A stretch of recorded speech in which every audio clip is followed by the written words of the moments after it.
The Tuskegee Airmen by Joe Karaki. The formation. By the 1940s, segregation was still alive and well in America. That didn't stop blacks from demanding the right to join the Army Air Force. The government relented and allowed a black training base to be set up at Tuskegee. Thus, the first all-black air squadron was born, the 99th. Only 5 men survived the training. The final 5. Of an original class of 13, only 5 men would not drop out and become the first members of the 99th Fighter Squadron. The leader of the group, Benjamin O. Davis, is circled. First action. The 99th shipped out to North Africa in 1943. They started with basic missions such as strafing. Then they began to escort bombers to the island of Pantelleria. The islanders surrendered, making this one of the first times a battle had been won by air power only. The 332nd. During this time, a new fighter group was forming, the 332nd.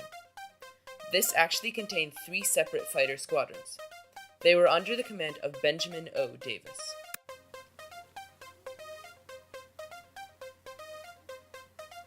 The Red Tails. When the 332nd received their planes, they didn't like the designs on the tails, so the Grand Crews painted the tails red, thus the name Red Tails. Action in the theater. The Red Tails were one of the most successful groups. They shot down as many as 22 planes in one day. One of their most famous achievements was that only 2 planes sunk a destroyer using only machine guns.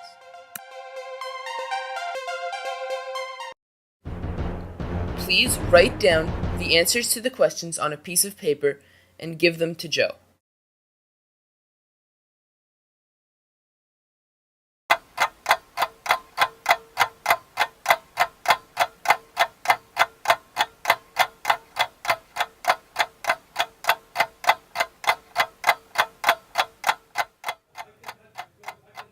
Record.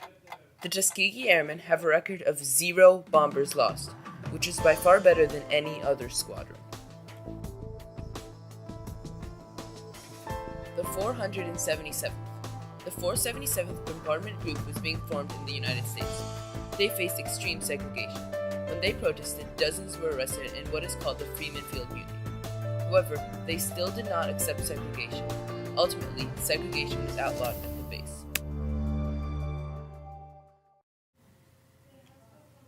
The final months. The Germans were developing a new jet, the Me-262. In order to stop this counteroffensive, Red Tails were ordered to escort the bombers to German factories. They were successful and the Allies won the war.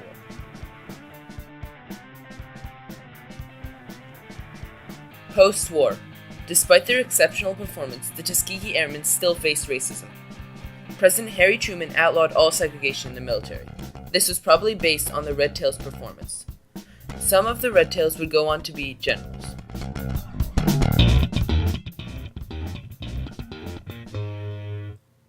Legacy.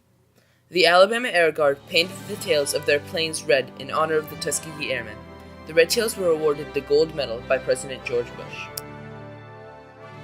Please write down the answers to the questions on a piece of paper and give them to Joe.